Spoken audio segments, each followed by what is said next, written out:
Welcome to Penrose Learning, where we make understanding easy.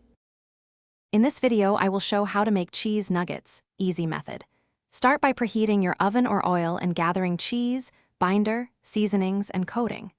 Grate or cube the cheese and mix a small binder to create a scoopable texture. Chill the mixture briefly so shapes hold better. Coat each nugget evenly, then bake or fry until golden and crisp.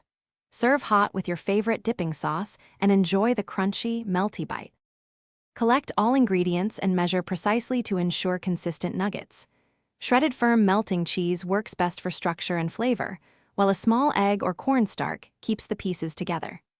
Add a pinch of salt, pepper, and a dash of smoked paprika or garlic powder to lift the flavor.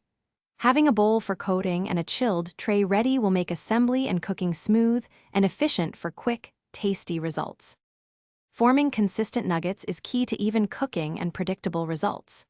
After mixing, scoop or roll into uniform pieces, then chill for about 10 to 15 minutes so they hold their form.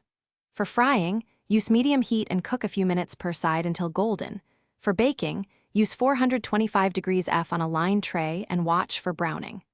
Drain any excess oil, rest briefly, then serve warm with dipping sauce for a perfect snack. Thanks for watching. If this was helpful, leave a like and consider subscribing. See you next time.